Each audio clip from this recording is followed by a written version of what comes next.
Hey guys, welcome to Smack Talk Wrestling Reviews. I am your host, Boyze, and did we possibly see the best takeover ever? This is NXT 25 review. Let's hit the music.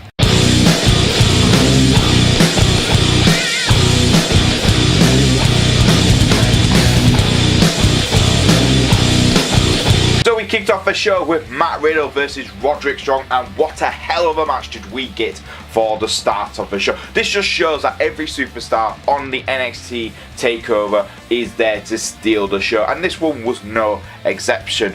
This really highlighted why Matt Riddle is one of the biggest names on NXT brand right now, and he's continuing his forward momentum in the brand. Roderick Strong possibly had the best match of his NXT career, which was absolutely fantastic. So many near falls, so many hard hit. This is the physical match I was expecting, and they delivered. I knew this was going to be a hell of a match from the start, and both guys were just fantastic. Matt Riddle's selling of the back injuries during the whole match was absolutely brilliant. Roderick Strong looked like an absolute beast in so many ways, and the way both men just able to convert technique into submission moves was absolutely beautiful to watch. But by the end of the night, it was none other than Matt Riddle who got the victory. Hell, this was possibly Matt Riddle's best match so far in the NXT brand, and it really is highlighting why he's a future main eventer for the gold and black brand. So for me, I am going to give this match a 4 out of 5 stars, a stellar start to the show, and it really just continues how great this pay-per-view really was. Moving from one hard-hitting match to the other, we went on to the ladders match for the vacant NXT Tag Team Championships. This was involving Oney and Danny Burch, the Street Profits, the Forgotten Sons, and last but not least, the Undisputed Era. My God, this was a physically hard-hitting match and hard to watch, because it just highlighted why these four teams are so good. And the best thing about it, usually when you have these type of matches where it's fatal four-way for 4 teams, it's so difficult to keep up with everyone, but everyone got to shine, and that's very, very rare, and that shows how much time and effort these guys have put in to building up a good story in this match. And they did. Not just it was chaotic, there was chaos in this match, but there was a story being told during it, and that's the best thing about it. It's usually when you get ladders matches, they're great, they're fun to watch, but there's no story going into it. This time, different. There was stories going throughout the whole match, and it was just fantastic to see. You had Oney and Danny Burch, the hard-hitting men. They just refused to go down, and they really highlighted why these two men they should be pushing for more title opportunities in the tag team division. They are absolutely brilliant. Then you have the Forgotten Sons, who were building up heat slowly throughout the match, and then when their tag team partner Riker came out to help them, it looked like they were finally going to get the victory and become tag team champions. Then you had the Undisputed Era. For me, the linchpins of this whole match. If it was a big move happening or something needed to be done, these two were needed to take care of it, and that was Bobby Fish and Kyle O'Reilly. My God, they killed Kyle. Kyle O'Reilly died. I'm pretty sure he died at one point, because it looked like just all the impacts he took through the ladders was just brilliant. And then you had the Street Profits. Street Profits, who came across in this match as the biggest baby faces. For me, I like the Street Profits. I do not mind their gimmick, but for a long time I was like, they're good, but they're not tag team champions good. And then you get to TakeOver 25, you're like, oh my God, they're super over. They might be ready. And they were. There's only one word to really describe them: resilient.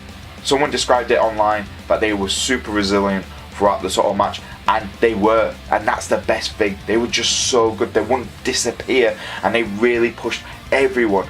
They weren't the most highlighted team in this match, I won't lie, but when it came to their time to shine, they did, and they did. Street Profits are now our new NXT Tag Team Champions, and I won't lie, I'm quite happy with that.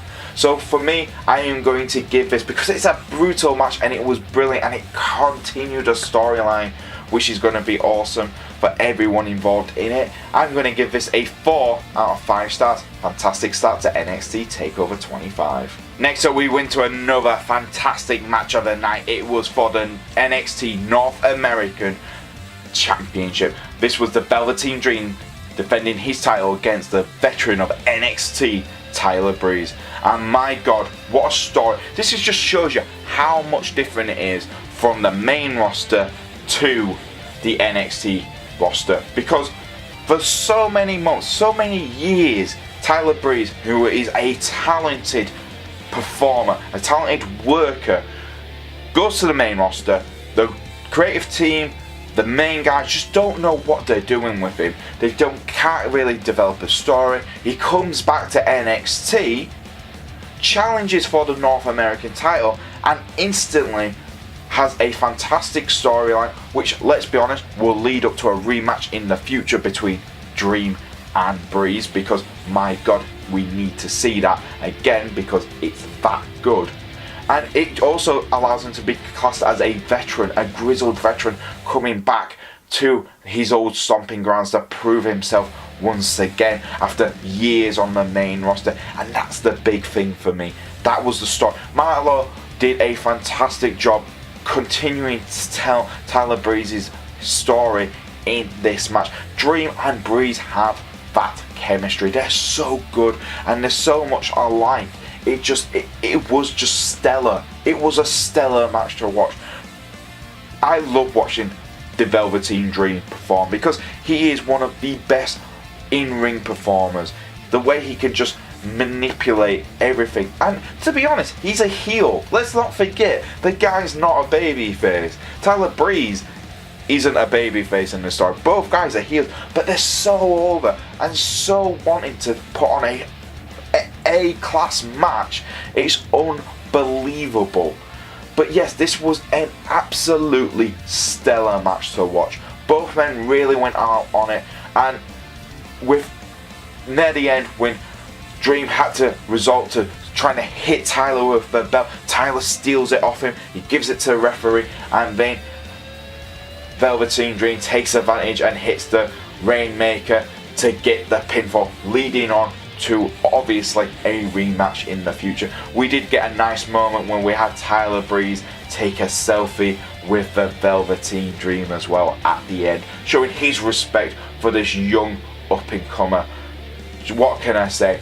Brilliant match, brilliant storytelling for it all.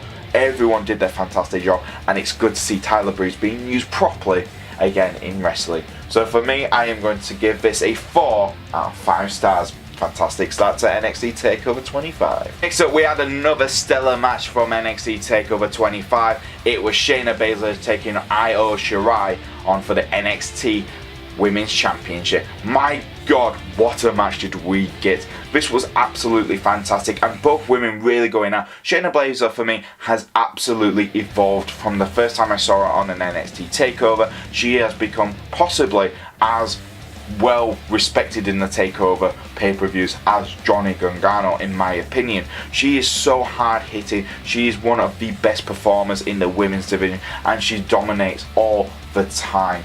She really is one of the best women on that brand's roster right now, and she plays a fantastic heel champion. Like I stated in my predictions video, I always predict that Shayna Baszler will lose, and she continues to hold on to that title.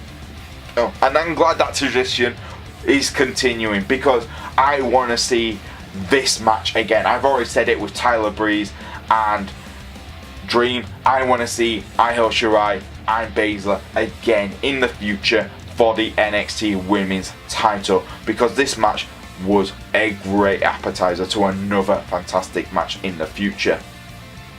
Shayna Baszler did get the victory, but she did have to work hard for it. This was a hard hit. I think this was her hardest title defense to date, and she really sold and she really worked it as well. Io Shirai did not give up. She really went for the high flying moves and went for a lot of risk during this match as well. Again, showing why Io Shirai is one of the best women performers in NXT to date, as well as one of their signings. Shayna Baszler's cronies did come out, but Candice LeRae did come out to equalise with a kendo stick to take them both out. It looked like Io Shirai was going to get the victory, but she made a crucial mistake. She left her neck way too open on a bridge, and Shayna Baszler took advantage. It did take a long time for Io Shirai to actually finally tap out. It looked like she was about to break free or get her legs closer to her, but Shayna Baszler got complete control on it, and Io Shirai had no choice. After the match, Shayna Baszler was celebrating her new victory over Io Shirai. Shirai took the kendo stick which Candice LeRae brought in, and she absolutely destroyed Baszler with it. Then she also got a steel chair thanks to Candice LeRae. Candice LeRae is like, what are you doing? And she did a moonsault with an assist with the steel chair on top of Shayna Baszler. That was very RVD for my liking, and I loved it. This is a great way to continue their feud for the future. It's definitely making sure that Io Shirai is still #1 contender, and Baszler just looked absolutely fantastic. Her selling and hard work in this match was brilliant throughout it, and the post beatdown was even better in my opinion. A good way to continue their feud. So for me, I am going to give this a 4 out of 5 stars. Fantastic match as well. Last but not least, did we possibly see the best NXT TakeOver main event? It was Johnny Gargano defending his NXT Championship title against Adam Cole, baby. This was brilliant. I honestly, when I saw NXT TakeOver New York, these two, when it was the 2 out of 3 falls match, was stellar. It was absolutely stellar, and I thought there's no way they were able to beat that. But no, they absolutely did in this match. It was a hard-hitting match and a great storytelling. Johnny Gargano was in control of the opening sequences for the match, really working Adam Cole. Adam really needed to get some space until he had to seize the moment. Finally working Johnny Gargano's leg throughout the whole match. It looking like it was going to come down to a submission move, in my opinion, from both men. Both men really using their signature finishes early on in the match to try and take each other out as soon as possible. Johnny Gargano again just comes across as an amazing NXT champion. In every time he's in a ring, he just absolutely highlights why he's going to be classed as, if not the best NXT superstar in the brand's history. He really carries himself as that guy who wants to make sure NXT is the best brand on WWE. It really was a hard-hitting match from both men until near the end, when Johnny Gargano finally lost his concentration. This was all because of a distraction from Adam Cole. Adam Cole looked like he was calling down the Undisputed Era. Johnny let his concentration go down to keep his guard up against attacks from the Undisputed Era, but no one was there. Adam Cole took advantage of that, and this allowed Adam Cole to finally capture the NXT Championship to become the second ever Grand Slam champion in NXT history. This again was a stellar match, and both men really worked it fantastically. Like I stated, this is possibly the best main event match, and I have not done any justice on describing it. Guys, be like me, go and watch it again if you haven't. If you've seen it already, let's go and watch it again, because it's such a good main event. It really stole the show for me. So what am I going to score this? Well, I'm going to give this a 5 out of 5, a legendary main event. And there you go, guys, that was NXT TakeOver 25. What a pay-per-view we got. This was possibly the best takeover I've ever seen. The only question is, why is it that the takeovers are better than what we're getting on the main roster pay-per-views? That is something WWE need to look into, because it shouldn't be that way, but it is, and I'm kind of glad it really is right now. So, What was the best part? Well, everything was fantastic. There was no match where I wasn't disappointed and I wasn't invested, and that's the best thing. That's the best thing about a pay-per-view. If you're invested in every match, you know you've had a fantastic time. So what else did we got announced? We also got announced that TakeOver Cardiff is going to happen, so we're going to get our second TakeOver here in the UK, which I cannot wait. It's the same day as All Out, but luckily enough it's at 3 PM over here, and All Out is possibly going to be at 1 in the morning on the Sunday. So it looks like we're going to have a full day of wrestling for us here in the UK. Cannot wait. But what am I going to score NXT TakeOver 25? Well, like I said, I think it is the best TakeOver I've ever seen.